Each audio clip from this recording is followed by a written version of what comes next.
So this video is about Cisco 9000V, which is essentially a 93 or 9500 switch virtual format. And I wanted to, I already put a video out on how to install this on a VirtualBox and how to get the console. In this video, I will demonstrate how to get the virtual 9K past traffic. I found that L3 is pretty straightforward. If you configure the ports to be an L3 ports, they connect and pass traffic pretty straightforwardly. For an L2, there is a hack or tricks that you got to do. So what I did, or what worked for me, was I had two 9K, virtual 9Ks, and I've got a VOS1 connected on E1, and this guy is E1 is connected to VOS2. This guy is configured with 11/24, and this guy is connected with 22. So what I wanted to test was if I create, by default, what I've noticed is that VLAN 1 is passing traffic, no problem. So VLAN 1 is passing traffic without any issues.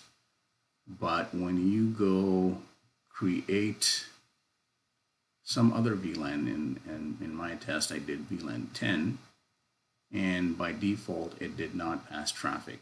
So here what I did is I did VLAN 10.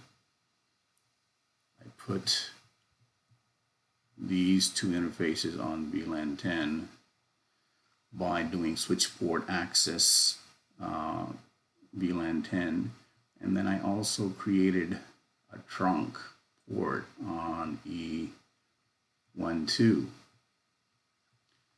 So this is the basic L2 switch configuration, where you have two L2 switches, one configuring the access port and a trunk port, right? And by default it would not, because it's a virtual instance. Something is always not working, and documentation doesn't talk about it. So how did I make it work? What you got to do is you got to disable spanning tree.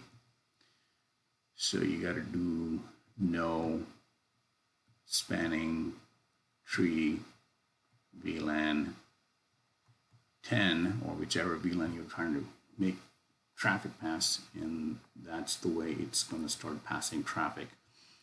So I'll show you that. This is my switch 2 right here. This is my switch 1 right here, this guy, and my VOSs are right here. This is V2, and this is V1.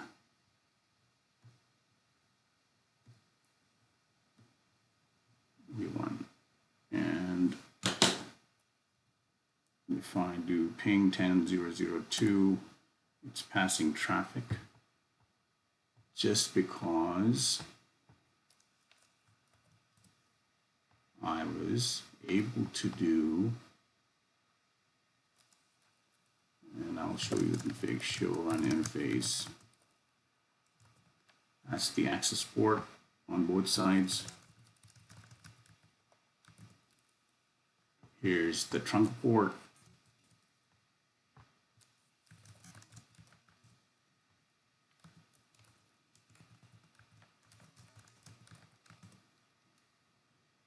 And if you look at the configuration,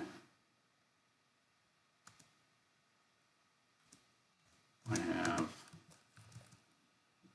show spanning tree, VLAN 10 does not exist, so I basically disabled it. Let's see if I can find that command that I put in.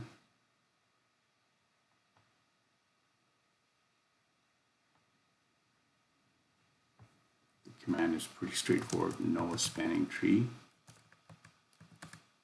VLAN 10. Once you put that in, you will be able to pass traffic between the access ports with the trunk configured between it. No MAC address hack or anything. By the way, you can't even configure a MAC address on an L2 port. First, I thought it was a MAC address issue, which is typically the case in any virtualized instance or hypervisor, but in this case, it was just disabling the VLAN 10. Obviously, you would not do this in a production real network, but for testing purposes, I had to disable the VLAN on the spanning tree instance of that VLAN. Hope this helps.